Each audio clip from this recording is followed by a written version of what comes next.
Hello बच्चों, नमस्कार। मैं पंकज शर्मा आप सभी बच्चों का एक बार फिर से इस फिजिक्स वीडियो लेक्चर में स्वागत करता हूं। आज का हमारा वीडियो लेक्चर नंबर 21 है और आज का न्यू टॉपिक है विशिष्ट प्रतिरोध की ताप पर निर्भरता। इससे प्रीवियस वीडियो लेक्चर नंबर 20 में हमने पढ़ा था ओम के नियम का सूक्ष्म प्रारूप। उसका बेटा जो नोट्स का वर्क है वो आपका इनकम्प्लीट होगा। वो इस वीडियो लेक्चर के साथ में उसके नोट्स आपको सेंड कर दिया गया है। आपको मैं भी बताऊंगा किस तरह से आपको वर्क कंप्लीट करना है। कुछ बच्चों को डाउट है उसमें, वो मैं अभी आपका डाउट क्लियर कर दूंगा। पहले इस टॉपिक को एक बार अच्छे से समझ लेते हैं। तो टॉपिक है बेटा विशिष्ट प्रतिरोध की ताप पर निर्भरता। तो देखिए, इसको समझने के लिए मैं आपको एक प्रायोगिक चीज यहाँ पे बताऊंगा, उसको आप थोड़ा ध्यान दीजिएगा। अगर वो आपको समझ में आ जाता है तो आपको ये टॉपिक भी समझ में आ जाएगा। तो पहले देखिए, हमने पढ़ा है विशिष्ट प्रतिरोध का एक फॉर्मूला पढ़ा होगा बेटा। विशिष्ट प्रतिरोध एक फॉर्मूला होता है rho is equal to M upon N into E square tau. ठीक है, ये कहां पढ़ा है? इसे हमने ओम के नियम के सूक्ष्म प्रारूप में पढ़ा है। आप चाहो तो वहां जाके देख सकते हैं। ठीक है, रो का मतलब होता है विशिष्ट प्रतिरोध या चालक तार की प्रतिरोधकता। बेटा ये विशेष गुण होता है, ये तार की प्रकृति पर डिपेंड करता है कि तार किस मटेरियल का बना हुआ है, कॉपर का बना हुआ है या जिंक का बना हुआ है, उस बात पर डिपेंड करता है। लेकिन आज थोड़ा सा इसका एडवांस वर्जन पढ़ेंगे कि विशिष्ट प्रतिरोध की ताप पर निर्भरता, यानी एक ही प्रकार के तार को अगर डिफरेंट डिफरेंट टेम्परेचर दिया जाए, यानी तापमान बढ़ाते जाए, तो उसकी प्रतिरोधकता पर क्या प्रभाव होगा, वो आज के इस वीडियो लेक्चर में आपको समझ में आएगा अगर आप पूरा ध्यान देंगे तो हम चूंकि हम जानते हैं विशिष्ट प्रतिरोध का फॉर्मूला होता है rho is equal to M upon N E square tau. Clear? M क्या है यहाँ पर? इलेक्ट्रॉन का द्रव्यमान। एन क्या है? एकांक आयतन में संख्या, इलेक्ट्रॉनों की संख्या। ई आवेश का क्वांटा। और वेरी इंपॉर्टेंट ये टॉ, इसे कहा जाता है विश्रांति काल, जिसे इंग्लिश में रिलैक्शन टाइम भी कहते हैं। ठीक है, अब होता क्या है बेटा कि कोई चालक तार है, पूरा इस प्रयोग को एक बार समझिए, आपको ये पूरा समझ में आ जाएगा। ये कोई चालक तार है, इसके अंदर इलेक्ट्रॉन्स है, बहुत सारे इलेक्ट्रॉन्स होते हैं। हम कोई भी एक इलेक्ट्रॉन की बात कर लेते हैं। चालक तार के अंदर इलेक्ट्रॉन गति करने के लिए स्वतंत्र होते हैं कमरे के ताप पर। बेटा गति कैसे करते हैं? यादृच्छिक गति करते हैं। आपने पूरा डिटेल में पढ़ा होगा ये अपवन वेग में। और ये स्थिर धन आयनों से टकराते हैं। तो मान लेते हैं ये इलेक्ट्रॉन अपनी पहली गति में जब इस स्थिर धन आयन से टकराया तो इसको लगा समय, मान लेते हैं t1 है। फिर यादृच्छिक गति करते हुए ये यहां पर आया तो टाइम लगा t2। फिर तीसरी गति में इसको टाइम लगा t3, चौथी गति में इसको टाइम लगा t4, और ऐसे करते करते nवीं गति में इसको टाइम लगा बेटा tn। तो रिलैक्शन टाइम यानी विश्रांति काल क्या होता है? सभी गतियों में लगा समय का औसत मान, यानी tau is equal to t1 plus t2 plus t3 tn upon n। ये तो हो गया विश्रांति काल, यानी कि एक्चुअली ये समय ही है। अब देखिए क्या होगा कि अगर इस चालक तार को टेम्परेचर दिया जाए तो क्या होगा बेटे? देखिए सब बच्चे इधर समझेंगे। इस इलेक्ट्रॉन में एनर्जी आ जाएगी। क्यों? अगर टेम्परेचर दिया जाएगा तो इसके अणुओं में, आपने अणुगतिकी में पढ़ा होगा बेटा, इसके अंदर ऊर्जा आ जाती है 3/2 kT, जहां k होता है बोल्ट्जमान नियतांक। ऐसा फॉर्मूला पढ़ा होगा आपने, E is equal to 3/2 kT। ये k होता है बोल्ट्जमान नियतांक और T होता है टेम्परेचर। ठीक है, ये एक्चुअली कॉन्सेप्ट वहां का है, लेकिन चूंकि ये इस चैप्टर में आप अगर बुक में देखोगे तो कहीं होगा नहीं है, लेकिन फिर भी मैं आपको वहां से ये कॉन्सेप्ट पकड़ के यहाँ पर समझा रहा हूँ आपको। तो आप इसको अच्छे से समझिएगा कि जब हम टेम्परेचर बढ़ाएंगे तो इस इलेक्ट्रॉन की एनर्जी बढ़ जाएगी। अगर एनर्जी बढ़ जाएगी तो होगा क्या बेटा? देखिए, अगर एनर्जी बढ़ जाएगी तो ये जल्दी जल्दी टक्कर करने लगेगा। क्या करने लगेगा? इसकी जो टक्कर होगी वो जल्दी जल्दी होने लग जाएगी। अगर टक्कर जल्दी जल्दी होने लग जाएगी तो टाइम क्या होगा बेटा? Time tau is equal to, ये टाइम घट जाएगा। इसको कैसे समझेंगे?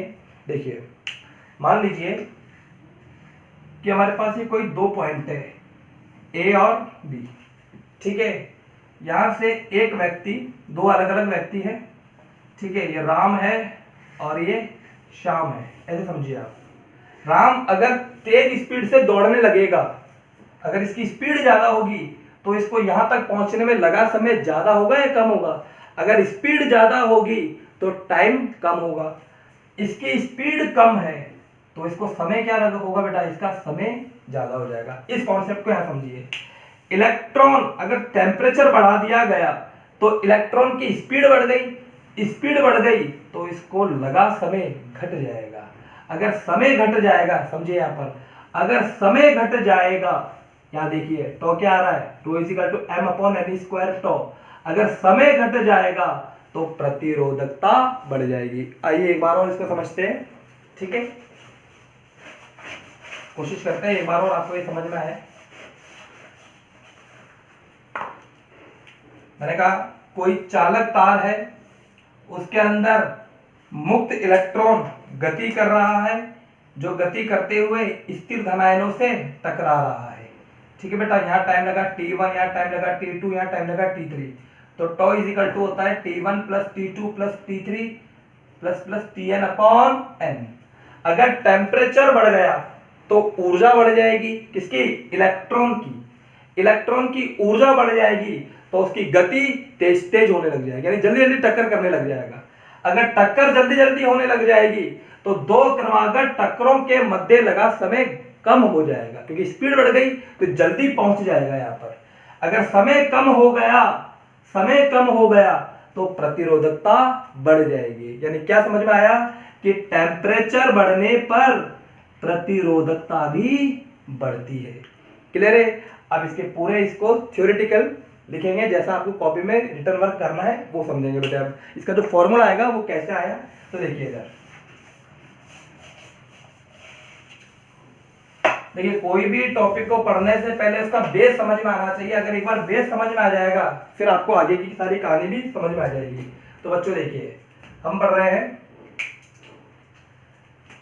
विशिष्ट प्रतिरोध, विशिष्ट प्रतिरोध की ताप पर निर्भरता, ये हमारा आज का टॉपिक है, ठीक है। अब इसको हम रिटर्न वर्क करेंगे। तो बच्चों देखिए इधर, यदि चालक तार के एकांक आयतन में, यदि चालक तार के एकांक आयतन में, हर डेरिवेशन में ये बात लिखी जाती है, यदि चालक तार के एकांक आयतन में मुक्त इलेक्ट्रॉनों की संख्या, नंबर ऑफ फ्री इलेक्ट्रॉन्स, मुक्त इलेक्ट्रॉनों की संख्या स्मॉल n हो तो विशिष्ट प्रतिरोध के सूत्र से, विशिष्ट प्रतिरोध को आप जानते ही है प्रतिरोधकता भी कहा जाता है। विशिष्ट प्रतिरोध नाम से समझ में आ रहा है बेटा, स्पेसिफिक, विशिष्ट का मतलब होता है स्पेसिफिक और प्रतिरोध का मतलब रेजिस्टेंस, यानी स्पेसिफिक रेजिस्टेंस। विशिष्ट प्रतिरोध के सूत्र से, सबसे पहले सूत्र लिख लेते हैं। सूत्र क्या होता है? Rho is equal to m upon n e square tau, ठीक है। इसको अंडरलाइन कर लेते हैं, ये फॉर्मूला हो गया जो हम सभी बच्चे जानते होंगे, ठीक। आगे देखिए टॉ इज इक्वल टू क्या है यहाँ पर? विश्रांति काल, ये भी हमें सभी को पता है, ठीक। आगे देखिए अब क्या होगा बेटा, चालक तार के, सभी बच्चे समझेंगे यहाँ पर, अगर चालक तार, इसको तार मान लीजिए, अगर चालक तार का टेम्परेचर बढ़ा देंगे तो अभी मैंने बताया मैंने आपको, टक्कर जल्दी जल्दी होगी, टक्कर जल्दी जल्दी होगी तो समय घट जाएगा, समय घट जाएगा तो प्रतिरोधकता बढ़ जाएगी। कितनी बढ़ेगी वो फॉर्मूला अभी आने वाला है, ठीक है, थोड़ा वेट करना पड़ेगा आपको। तो देखिए चालक तार का ताप बढ़ाने पर, चालक तार का ताप बढ़ाने पर विश्रांति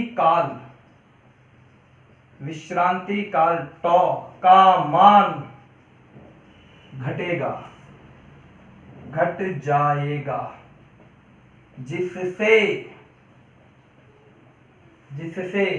विशिष्ट प्रतिरोध जिससे विशिष्ट प्रतिरोध का मान बढ़ जाएगा। ये बात यहां तक समझ में आ गई, क्लियर है बेटे। अब इसके बाद की कहानी सुनिए।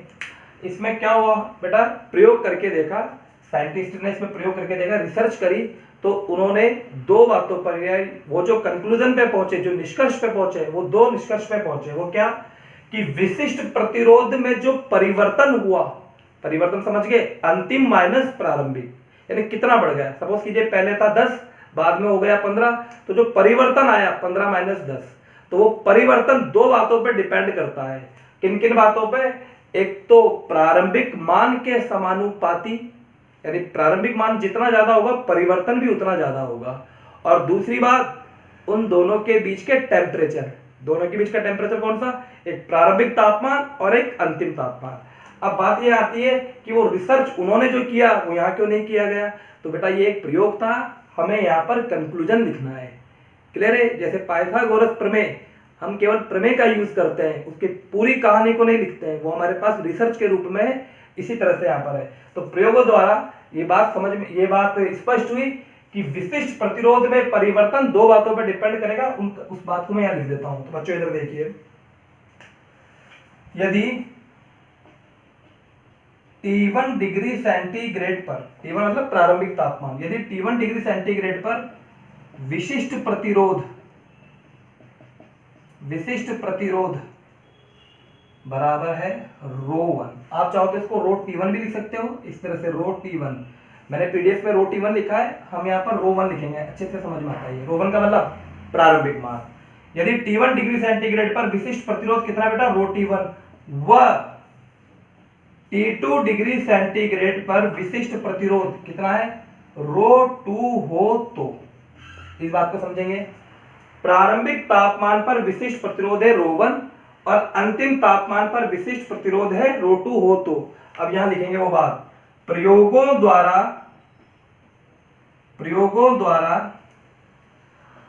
पता चला कि विशिष्ट प्रतिरोध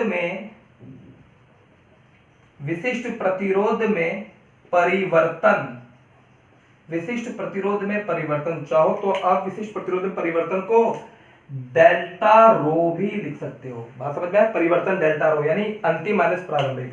प्रयोगों द्वारा पता चला कि विशिष्ट प्रतिरोध में परिवर्तन प्रारंभिक विशिष्ट प्रतिरोध व तापांतर का बात समझ में आ गया ना, टेम्परेचर डिफरेंस, तापांतर के अनुक्रमानुपाती होता है। बेटा ये सबसे इंपॉर्टेंट बात है पूरे थ्योरेटिकल पोर्शन की। देखिए प्रयोगों द्वारा पता चला, रिसर्च से पता चला कि विशिष्ट प्रतिरोध में जो परिवर्तन प्राप्त हुआ वो दो बातों पर डिपेंड करेगा। किस किस पर, एक प्रारंभिक विशिष्ट प्रतिरोध और एक तापांतर, और इन दोनों का क्या होगा, ये अनुक्रमानुपाती होगा। ये बात रिसर्च से लगी। अब इसका जो फॉर्मूला डिराइव होगा वो देखिए बेटा, यहां तक का नोट करना है आपको, चाहो तो आप पीडीएफ से भी नोट कर सकते हो और यहां से भी नोट कर सकते हो। एक इंपॉर्टेंट बात मैं बताता हूं, कुछ बच्चों को कंफ्यूजन है कि जो इससे पहले वीडियो लेक्चर आया था, यानी वीडियो लेक्चर नंबर 20 आया था, सर उसके साथ आपने पीडीएफ सेंड नहीं करी, ठीक है। और अगर पहले वाले वीडियो लेक्चर को देखें तो वहां पर ओम के नियम का सूक्ष्म प्रारूप लास्ट पेज में दे रखा है और 4 लाइनें लिखी हुई है, तो क्या हम वो लिख लें। तो सुनिए बात, थोड़ा सा अपना कॉमन सेंस भी लगाइए। वीडियो में जो टॉपिक चल रहा है वही आपको पीडीएफ में से लिखना है, ठीक है। वो नोट्स मैंने बनाए नहीं है, वो आज से 2 साल पहले किसी बच्चे के नोट्स हैं, ठीक है बेटे। तो आपको थोड़ा कॉमन सेंस लगाना है। कॉमन सेंस ये कि जो वीडियो में टॉपिक चल रहा है, मान लीजिए वीडियो में टॉपिक चल रहा है विशिष्ट प्रतिरोध की ताप पर निर्भरता, अगर आपके पास पीडीएफ इसकी अवेलेबल है जो मैंने सेंड करी है, तो आपको एज इट इज लिखना है, ठीक है। ये जहां खत्म हो जाता है वहां तक ये टॉपिक कंप्लीट हो जाता है। इसके बाद जो मैं टॉपिक पढ़ाऊंगा वो आपको नोट्स में लिखने हैं, यानी आपको ऑर्डर वाइज लिखना है। पीडीएफ में चाहे कुछ भी हो, पीडीएफ में अगर सपोज कीजिए कि मैंने यहाँ पर 3 न्यूमेरिकल कराया, वहां 4 न्यूमेरिकल है, तो यह आपके कॉमन सेंस पर डिपेंड करता है। आप लिखना चाहते हो तो बहुत अच्छी बात है, नहीं तो कोई दिक्कत नहीं है। कुछ बच्चे मुझे कॉल करके भी पूछते हैं, कुछ मैसेज के द्वारा पूछते हैं कि सर इसकी पीडीएफ नहीं आई, इसका क्या करें, ये उनके नियम का आपने पहले भेज दिया था। तो ऐसा कुछ नहीं है बेटा, कंफ्यूज होने की जरूरत नहीं है। जो टॉपिक चल रहा है उसी का आपको लिखना है। आप चाहो तो यहाँ से भी लिख सकते हो, मैं आपको यहाँ पर भी आपको मौका दे रहा हूँ और आपको पीडीएफ में भी दे रहा हूँ, इसलिए कंफ्यूज होने की जरूरत नहीं है। पहले आप वीडियो लेक्चर को देखिए, उसको समझिए, उसके बाद में आप पीडीएफ में से उतारिए। क्लियर है बेटे? और भी अगर कोई समस्या होती है तो भी आप मुझे मैसेज कर सकते हो या कॉल कर सकते हो, लेकिन गलती नहीं करनी है आपको। सबसे इंपॉर्टेंट बात है आपको समझ में आना चाहिए, वो मुझे लगता है आ रहा होगा अगर आप सारे वीडियो लेक्चर देख रहे होंगे। तो पहले इसको नोट कीजिए, इसके आगे की कहानी अभी बताते हैं आपको।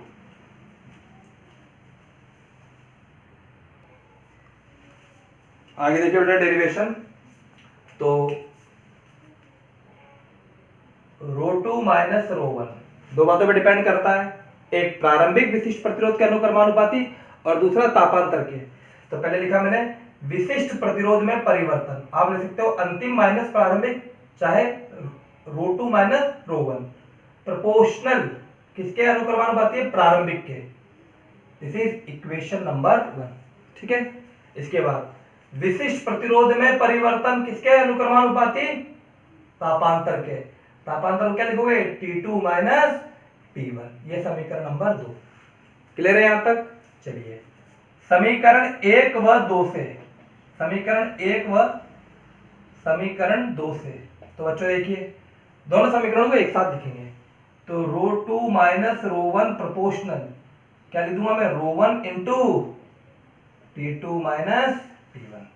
क्लियर है? ये प्रयोगों द्वारा जो बात हुई थी वो इसमें आ गया कि प्रयोगों द्वारा पता चला कि विशिष्ट प्रतिरोधों में परिवर्तन प्रारंभिक विशिष्ट प्रतिरोध और तापांतर के अनुक्रमानुपाती होता है, वही हो गई। अब चूंकि हम जानते हैं कि जब भी प्रोपोर्शनल का सिंबल हटता है, ये सिंबल है, चिन्ह है, ये काय का? अनुक्रमानुपाती का। जब भी प्रोपोर्शनल का चिन्ह हटता है तो क्या आ जाता है बेटा? एक नियतांक आ जाता है। तो इसकी जगह क्या आएगा? ρ2 माइनस ρ1 बराबर एक नियतांक आ गया अल्फा ρ1 T2 माइनस T1। कुछ बच्चे सोच रहे होंगे सर आपने गलती कर दी। हाँ, ऐसा तो बच्चे सोच रहे होंगे कि सर आपने यहाँ गलती कर दी, यहाँ पर भी आपने वही चिन्ह यहाँ लिख दिया। तो ऐसा बिल्कुल नहीं है, ये प्रोपोर्शनल का सिंबल है और ये अल्फा है। याद करो 11th क्लास में आपने थोड़ा बहुत, मैं आपको 11th क्लास में लेके चलता हूँ ताकि आपको थोड़ा सा ध्यान रहे। वहां पर आपने 3 चीजें पढ़ी होगी, अल्फा बीटा गामा। अल्फा रेखीय प्रसार, याद आया? चैप्टर नंबर 11 रेखीय प्रसार गुणांक, फिर क्षेत्रीय प्रसार गुणांक और फिर आयतनिक प्रसार गुणांक। जो बच्चे पढ़ते हैं रेगुलरली उनको याद आया होगा, अल्फा बीटा गामा, रेखीय प्रसार गुणांक, क्षेत्रीय प्रसार गुणांक और आयतनिक प्रसार गुणांक। बेटा इसका फॉर्मूला क्या आया था? मन में सोच के देखिए, L2 is equal to L1 1 plus alpha T2 minus T1, ऐसा ही कुछ फॉर्मूला आया था, ध्यान आ गया? तो ये क्या था? ये रेखीय प्रसार गुणांक था, वैसा ये यहाँ पर भी। चलिए याद देखते हैं। तो कहने का मतलब है ये सिंबल है काय का? ये सिंबल है अनुक्रमानुपाती का, और ये है अल्फा। ठीक है, यहाँ पर ये भी एक गुणांक होगा, समानुपाती नियतांक होगा। क्या होगा इसका? एक नया नाम होगा, वो आप अभी देखेंगे। तो बच्चों देखिए इसको आगे हल कर लेते हैं। ρ2 minus ρ1 is equal to, sorry ρ2 is equal to, बेटे ये जो माइनस ρ1 आ रहा है इसको समीकरण की दूसरी तरफ ले जाएंगे। ρ1 plus alpha ρ1 T2 minus T1। Temperature को आप चाहो तो कैपिटल T2 से भी लिख सकते हो, ठीक है ना? जैसे यहाँ लिखा है T2 माइनस T1, ऐसे लिख सकते हो, इसमें कोई परेशानी वाली बात नहीं है। दोनों में से क्या चीज कॉमन आ रही है? ρ1 बाहर निकाल लीजिए, अंदर क्या बचेगा? 1 plus alpha T2 minus T1। क्या ये इस तरह का फॉर्मूला बन गया जैसा हमने 11th क्लास में भी पढ़ा है? देखिए बच्चों वही फॉर्मूला बन गया, L2 is equal to L1 1 plus alpha T2 minus T1। तो ρ2 is equal to ρ1 1 plus alpha T2 minus T1। एक चीज ध्यान रखना, यहाँ पर जो प्रतिरोधकता के लिए आ रहा है सेम वही फॉर्मूला प्रतिरोध के लिए भी आ जाएगा। अगर प्रतिरोध की बात करेंगे तो R2 इज इक्वल टू क्या हो जाएगा? R1 1 plus alpha T2 minus T1। Clear है मेरी बात? ध्यान दीजिए, ये तो है प्रतिरोधकता के लिए सूत्र, अंतिम विशिष्ट प्रतिरोध इज इक्वल टू प्रारंभिक विशिष्ट प्रतिरोध 1 plus alpha T2 minus T1। बेटे प्रतिरोध अगर अंतिम है तो अंतिम प्रतिरोध, प्रारंभिक प्रतिरोध बाकी वैसा का वैसा है। ऐसा क्यों हुआ? क्योंकि R is equal to rho into L upon A होता है। अगर L और A दोनों कांस्टेंट हो जाए तो R समानुपाती क्या होगा? रो। यानी अगर रो बढ़ेगा यानी विशिष्ट प्रतिरोध बढ़ेगा तो प्रतिरोध भी बढ़ेगा, इसलिए फॉर्मूला। अब बात कर लेते हैं ये क्या चीज है, तो बच्चों देखिए आगे। ये तो फॉर्मूला हो गया, मैंने जैसा आपको बताया पहले फॉर्मूला डिराइव करेंगे, इसके बाद इस फॉर्मूले में जो चीजें आ रही है उनको देखेंगे। तो बच्चों देखिए यहां पर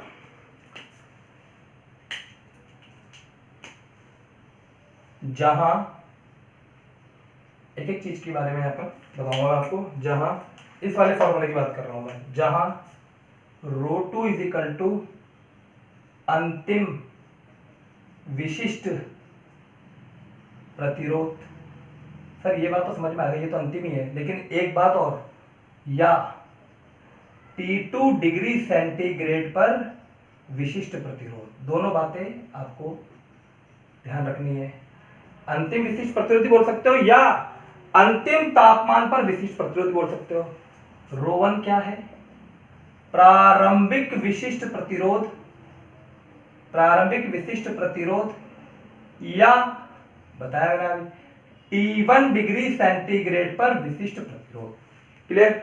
T1 T2 के बारे में बताने की जरूरत नहीं है। T1 है प्रारंभिक तापमान, T2 है अंतिम तापमान। ठीक, चलिए यहां तक तो बता दिया। अल्फा क्या है?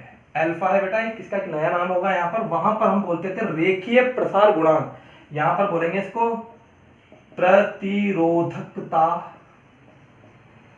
ताप गुणांक। ठीक है, कॉफिशिएंट है ये, टेम्परेचर कॉफिशिएंट है, प्रतिरोधकता ताप गुणांक अल्फा। क्लियर है? अब यहां पर देखिए प्रश्न पूछा जाता है कि अल्फा का मात्रक क्या होगा और अल्फा की परिभाषा क्या होगी। दोनों चीजों को स्टेप बाय स्टेप यानी 1 बाय 1 डिस्कस करेंगे, यहां तक का आपको नोट करना है। ये पूरा फॉर्मूला डिराइव हो गया।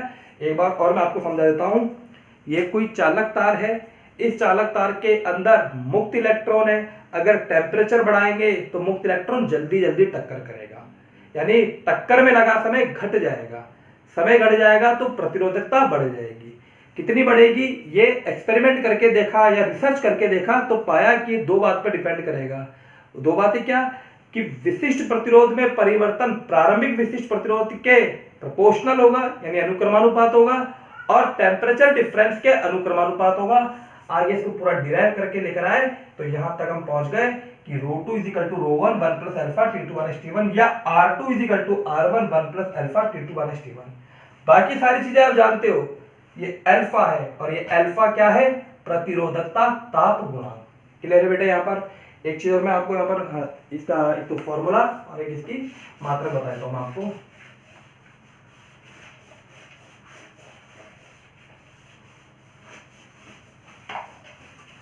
देखिए प्रश्न पूछा जाता है, ये एक नंबर का प्रश्न पूछते हैं। देखिए एक एक नंबर के जो क्वेश्चन आते हैं ना बड़े सिंपल आते हैं, ठीक है, लेकिन सबसे ज्यादा दिमाग आपको उन्हीं प्रश्नों में लगाना है।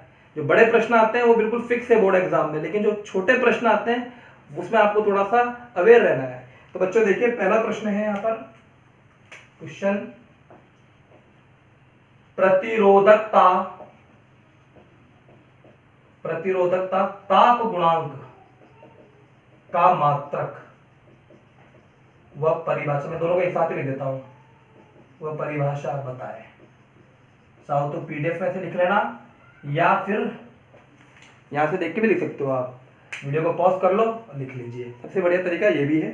ठीक है, तो बच्चों इधर देखिए, अब आपको यह प्रतिरोधकता ताप गुणांक बोलिए चाहे अल्फा बोलिए, बात एक ही है। तो बच्चों देखिए अभी अभी हमने फॉर्मूला पढ़ा, चूंकि ρ2 माइनस ρ1 इज इक्वल टू होता है अल्फा, सॉरी हाँ alpha into rho into T2 minus T1। चाहो तो आप देख सकते हो, थोड़ा सा पीछे जाएंगे तो आपको मिल जाएगा ये formula. ρ2 minus ρ1 is equal to alpha rho या ρ1 लिख दीजिए, ρ1 इंटू T2 माइनस T1। देखिए अब इसको थोड़ा अच्छे से लिख लेते हैं।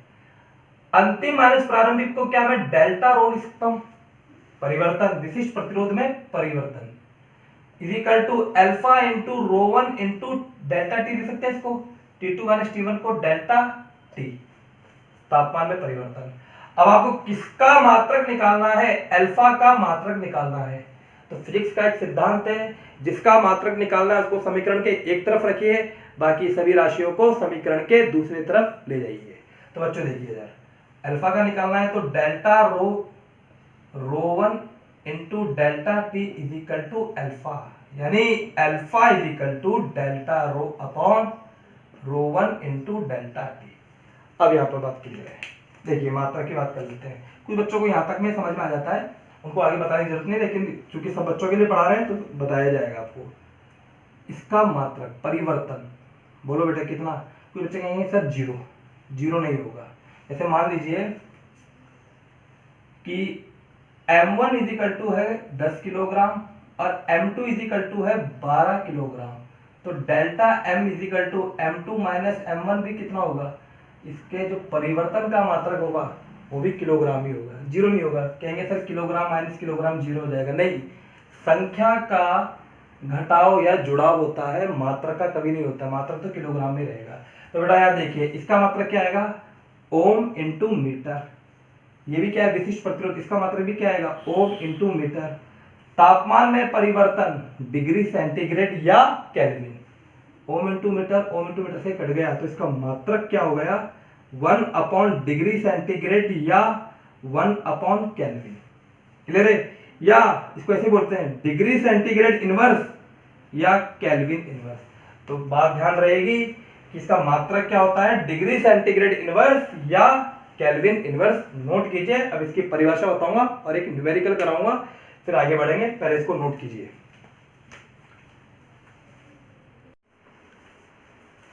देखिए बेटा अब डेफिनेशन हम समझेंगे प्रतिरोधकता ताप गुणांक की, ये भी 1 नंबर का प्रश्न पूछा जाता है, तो सब बच्चे इधर ध्यान देंगे। चूंकि हमने पढ़ा है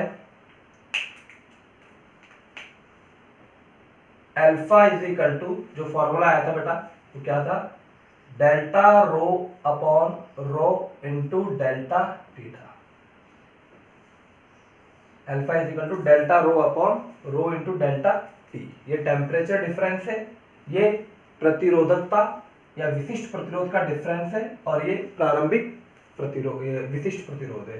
तो देखिए बच्चों, अर्थात किसी चालक के ताप में, पहले लिख लेते हैं बाद में मैं समझा दूंगा, अर्थात किसी चालक के ताप में एकांक वृद्धि करने पर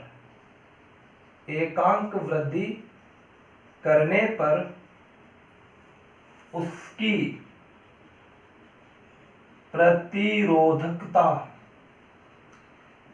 प्रतिरोधकता में भिन्नात्मक परिवर्तन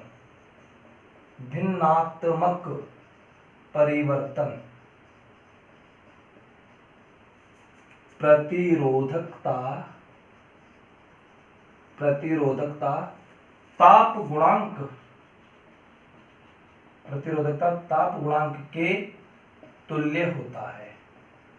सब अच्छे से समझेंगे एक बार, इसका मतलब तो समझ में आ गया होगा, पर डिग्री सेंटीग्रेड या डिग्री सेंटीग्रेड इनवर्स या केल्विन इनवर्स। अब देखिए अल्फा इज इक्वल टू होता है delta rho upon rho into delta T, या क्या कहा गया है, अर्थात किसी चालक के ताप में एकांक वृद्धि करने पर, यह बहुत इंपॉर्टेंट बात है, चालक के ताप में एकांक वृद्धि करने पर, यानी डेल्टा टी का मान कितना है 1 डिग्री सेंटीग्रेड, यानी इसके टेम्परेचर में कितनी वृद्धि करी।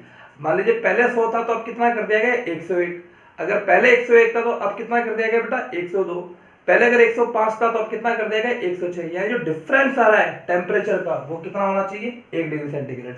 यहाँ रख के देखिए, तो अल्फा इज इक्वल टू क्या हो जाएगा, delta rho upon rho into delta T की जगह 1, तो क्या आ गया बेटा डेल्टा रो अपॉन रो, डेल्टा रो अपॉन रो, यानी ये क्या है रो 2 माइनस रो 1, अंतिम माइनस प्रारंभिक अपॉन प्रारंभिक, इसे क्या कहेंगे भिन्नात्मक परिवर्तन। इस राशि को कहा जाता है भिन्न, भिन्न हो गया ना बेटा भिन्नात्मक परिवर्तन, तो यही बात है। अर्थात किसी चालक के ताप में एकांक वृद्धि करने पर उसकी प्रतिरोधकता में भिन्नात्मक परिवर्तन प्रतिरोधकता ताप गुणांक के तुल्य होता है तथा इसका मात्रक पर डिग्री सेंटीग्रेड या केल्विन इनवर्स होता है। बात क्लियर है? ठीक है, अब अगला क्वेश्चन देखते हैं बेटा। इसमें मैं आपको थोड़ी सी बेसिक बातें और बता देता हूँ तभी काम आएगा। पीडीएफ में आप देखोगे तो वहां पर भी मैंने लिखा रखा है, यहाँ पर और समझ लीजिए। देखिए, प्रयोगों के द्वारा ये सिद्ध होता है, या प्रयोगों में देखा गया कि ये जो अल्फा है, इसमें जो प्रतिरोधकता में जो परिवर्तन हो रहा है, ये केवल इंपॉर्टेंट बात है, ये केवल अल्प ताप परास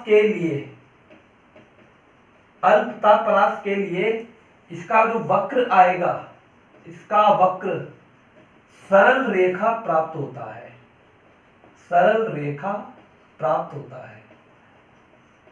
अल्प ताप परास के लिए। यानी ज्यादा बड़े टेम्परेचर नहीं, ऐसा नहीं है कि पायराइट में टेम्परेचर चला जाएगा आपको 10,000 डिग्री सेंटीग्रेड, ऐसा नहीं। केवल टेम्परेचर कहां तक होना चाहिए बेटा? 200 तक, 200 300 इतना ही टेम्परेचर रहेगा। तो अल्प ताप परास के लिए इसका वक्र सरल रेखा प्राप्त होता है। और इसका जो वक्र बनेगा वो कैसा होगा? तो बच्चों इधर ध्यान दीजिए, ये मैथमेटिकल भी है और बायो वाले बच्चे अच्छे से ध्यान देंगे। y इज इक्वल टू, सरल रेखा का जो समीकरण होता है y is equal to mx plus c होता है, जहां m होती है प्रवणता और c होती है y अक्ष पर काटा गया अंतःखंड। ठीक है, अगर केवल कभी भी y is equal to mx आए तो वक्र बनेगा मूल बिंदु से गुजरने वाली सरल रेखा, और अगर कभी इस तरह की समीकरण आए y is equal to mx plus c तो वक्र इस तरह से बनेगा। ध्यान रखना, ये y अक्ष पर काटा गया अंतःखंड है, हो सकता है नीचे से भी हो सकता है ऊपर से भी हो, चूंकि पॉजिटिव आ रहा है इसलिए ऊपर से है। तो बेटा ध्यान देना, क्या बताया मैंने आपको, इसमें इंपॉर्टेंट बात का ध्यान रखोगे कि प्रतिरोधकता की जो स्टडी हमने करी है ये केवल अल्प ताप परास के लिए होता है, और इसका जो वक्र प्राप्त होता है वो सरल रेखा प्राप्त होता है। और कैसा वक्र बनेगा बेटा? इसका वक्र बनेगा, यहाँ पर ले लिया है हमने टेम्परेचर, तो इसका वक्र होगा, यानी जैसे जैसे टेम्परेचर बढ़ाते जाओगे, देखिए इस वक्र को पढ़ते हैं, 0 डिग्री टेम्परेचर इसका मान कितना है? रो नॉट, यानी प्रारंभिक तापमान पर इसका मान है रो 1। अब जैसे जैसे टेम्परेचर बढ़ाते गए इसका मान, रो का मान यहाँ पर बढ़ता गया। क्लियर है? अच्छा, एक चीज और ध्यान देना, इसमें सेकंड इंपॉर्टेंट बात मैं और बताता हूँ आपको। जो फॉर्मूला आया, चूंकि फॉर्मूला हमारे पास आया rho 2 is equal to rho 1 plus alpha T2 minus T1। कभी कभी आपके पास में ऐसा फॉर्मूला बन जाएगा, देखिए T1 है प्रारंभिक तापमान और ये जनरली 0 डिग्री सेंटीग्रेड हो सकता है, किसी न्यूमेरिकल में ही 0 डिग्री सेंटीग्रेड हो सकता है, और T2 है अंतिम तापमान, और माना कि ये है T, ओनली T। ठीक है बेटा? तो 0 डिग्री सेंटीग्रेड पर जो प्रतिरोधकता आ रही है, यानी प्रारंभिक प्रतिरोधकता, उसको ले लेते हैं रो नॉट, और अंतिम तापमान पर जो प्रतिरोधकता आ रही है रो 2 इज इक्वल टू, उसे लिया जाएगा केवल रो। तो इस फॉर्मूले में रख के देखिए, तो रो 2 इज इक्वल टू क्या आ जाएगा? रो इज इक्वल टू रो 1 की जगह रो नॉट 1 प्लस अल्फा T2 की जगह सिंपली T माइनस T1 की जगह 0। तो फॉर्मूला क्या बन गया बेटा? Rho is equal to rho naught 1 plus alpha T। ठीक है, ये y is equal to mx plus c का वक्र बन गया। दोबारा एक बार रिवाइज कर लेते हैं। डेफिनेशन क्या है? किसी चालक तार के ताप में एकांक वृद्धि करने पर उसकी प्रतिरोधकता में हुई भिन्नात्मक परिवर्तन प्रतिरोधकता ताप गुणांक के तुल्य होगा। दूसरी इंपॉर्टेंट बात, अल्प ताप परास के लिए इसका वक्र सरल रेखीय प्राप्त होता है। वक्र किस तरह से होगा? इस तरह से। फॉर्मूला आपको ये वाला ध्यान रखना है, ये ज्यादा बेटर रहेगा, ये तो एक इसका सेकेंडरी वर्जन है, आपको ये वाला फॉर्मूला ध्यान रखना है, ये आपके बहुत काम आएगा। ठीक है, तो rho 2 is equal to rho 1 plus alpha T2 minus T1। ठीक है, ऐसी भी कंडीशन हो सकती है कि प्रारंभिक तापमान 0 हो, अंतिम तापमान कभी T हो, तो कैसा फॉर्मूला डिराइव होगा? Rho is equal to rho naught 1 plus alpha T। ये कई बुक्स में आ जाता है, इसलिए कंफ्यूज नहीं होना, ये इसी से बना है। अब हम यहाँ पर एक न्यूमेरिकल करेंगे, आइए बेटा देखिए।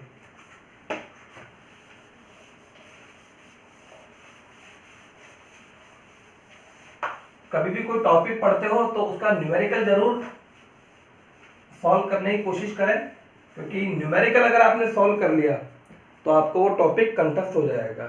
और वैसे भी बोर्ड एग्जाम में आपके लगभग 13-14 नंबर के न्यूमेरिकल आएंगे, 25% वेटेज रहेगा। तो न्यूमेरिकल देखिए बेटा, ये आपके बुक का ही प्रश्न है, आप इसको बुक में देखेंगे, बुक में भी आपको मिल जाएगा। कमरे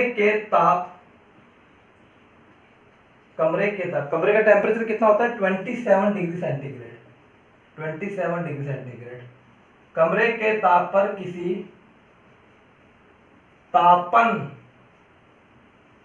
अवयव का प्रतिरोध, वो सिंपल सी लैंग्वेज है कि कमरे के ताप पर कोई चालक तार रखा हुआ है और उस समय उसका प्रतिरोध है 100 ओम। क्लियर है? यदि तापन अवयव का प्रतिरोध 117 ओम हो, 117 ओम हो तो क्या ज्ञात करना है आपको? 117 ओम हो तो अवयव का ताप ज्ञात करें। क्या ज्ञात करना है बेटा? उस समय उस अवयव का टेम्परेचर कितना रहा होगा जब उसका प्रतिरोध 117 ओम हो गया होगा। अभी इसका आपको और बेसिक बातें बताऊंगा मैं आपको, पहले प्रश्न देख लीजिए। और इसमें एक जानकारी और होगी, जबकि अल्फा का मान 1.7 इंटू 10⁻⁻⁴ डिग्री सेंटीग्रेड इनवर्स। अब बच्चों इधर ध्यान दीजिए, ये मान लीजिए ये आपके बोर्ड एग्जाम में प्रश्न आया, ठीक है, ये कभी ना कभी पूछा गया था क्वेश्चन, इसलिए आप इसको अच्छे से समझिए। ये कोई चालक तार है जिसका नॉर्मल टेम्परेचर, कमरे के टेम्परेचर पे इसका प्रतिरोध है 100 ओम। ये प्रारंभिक प्रतिरोध, ये प्रारंभिक तापमान। अब इसका प्रतिरोध किसी टेम्परेचर पर 117 ओम हो जाए तो वो टेम्परेचर आपको ज्ञात करना है। तो बेटे देखिए, ये प्रारंभिक मान और ये अंतिम मान, इन दोनों का अगर आप कंपेयर करो तो 117 ओम ज्यादा है, यानी टेम्परेचर जरूर बड़ा होगा, तभी तो यहाँ पर प्रतिरोध का मान बड़ा है। तो देखिए बच्चों सॉल्यूशन, चूंकि R2 इजिकल टू क्या होता है बेटा? R1 1 plus alpha T2 minus T1। ठीक है, आप स्मॉल लिख लीजिए क्योंकि हमने स्मॉल में ही सीखा है, T2 माइनस T1। क्लियर है? दिया है, जो जो चीजें गिवन है उनको लिख लीजिए। अंतिम प्रतिरोध लिखना ज्यादा बढ़िया रहता है, उससे गलती होने की संभावना नगण्य हो जाती है। R2 बराबर 117 ओम। प्रारंभिक प्रतिरोध R1 बराबर 100 ओम। क्लियर है? अच्छा, अल्फा का मान, प्रतिरोधकता ताप गुणांक, अल्फा का मान 1.7 इंटू 10⁻⁻⁴ डिग्री सेंटीग्रेड इनवर्स। ये डिग्री है, सेंटीग्रेड इनवर्स। ठीक है, और प्रारंभिक तापमान, ये भी हमें गिवन है, प्रारंभिक तापमान T1 is equal to 27 degree centigrade. एक चीज ध्यान देना, अगर यहां पर अल्फा डिग्री सेंटीग्रेड में दे रखा है तो टेम्परेचर भी आपको डिग्री सेंटीग्रेड में ही लेना होगा। वैसे भी यहाँ पर डिग्री सेंटीग्रेड में, अगर यहाँ पर ये केल्विन में दिया हुआ होता, अल्फा अगर केल्विन में होता तो इसको आप केल्विन में कन्वर्ट कर लेते। केल्विन में कैसे कन्वर्ट करते हैं? इसमें 273 और ऐड कर देते हैं। क्लियर है बेटा? अब इस मान को रखेंगे, ये समीकरण नंबर 1, यह मान समीकरण 1 में रखने पर, यानी इन वैल्यू को समीकरण नंबर 1 में रख दीजिए। तो बच्चों देखिए इधर,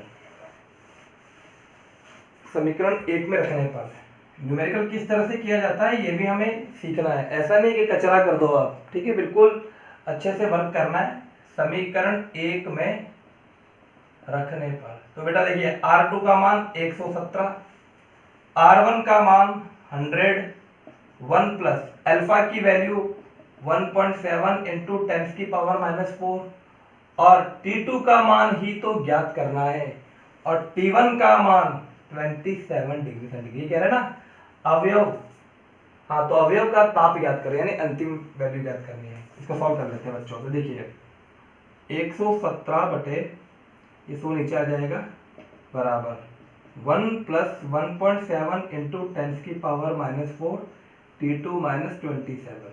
ये केवल मैं बायो वाले बच्चों के लिए सॉल्व करके बता रहा हूँ, मैथमेटिक्स वाले बच्चे इससे हल करेंगे। 117 में 100 का भाग लगाइए, 1.17 इजिकल टू 1 प्लस 1.7 इंटू 10 की पावर -4 T2 माइनस 27। क्लियर है? ये एक इधर आएगा तो 1.17 में से एक घटाइए तो क्या बचेगा? 1.17 में से 1.17 में से एक घटाएंगे तो क्या बचेगा बेटा? ये बचेगा 0.17 इज इक्वल टू इधर 1.7 इंटू 10 की पावर -4 T2 माइनस 27। और इसको हल कर लीजिए, इसको रफ कर देता हूं मैं। तो क्या है बेटा? 0.17 इज इक्वल टू 1.7 इंटू 10 की पावर -4 T2 माइनस 27। इसे वापिस नीचे ले आइए। 0.17 अपॉन 1.7 इंटू 10 की पावर -4 बराबर T2 माइनस 27। इसे कैलकुलेट कीजिए। कैलकुलेट किस तरह से करते हैं वो सीखिए। देखिए, क्या मैं इसे 17 इंटू 10 की पावर -2 लिख सकता हूँ? 2 अंक के बाद में पॉइंट आ रहा है इसलिए। इसे 17 गुणा 10 की घात -5 लिखा जा सकता है। कैसे? 17 इंटू 10 की घात -1 और 10 की घात -4, 10 की घात -5 हो गया। 17 से 17 कैंसिल आउट हो गया। ऊपर 10 की घात -2, नीचे 10 की घात -5, तो क्या हो जाएगा? 10 की घात 3 बराबर T2 माइनस 27। सो 10 की घात 3 का मतलब 1000 is equal to T2 minus 27। तो 1027 डिग्री सेंटीग्रेड बराबर T2, यानी T2 का मान 1027 डिग्री सेंटीग्रेड। ये आपका न्यूमेरिकल हुआ।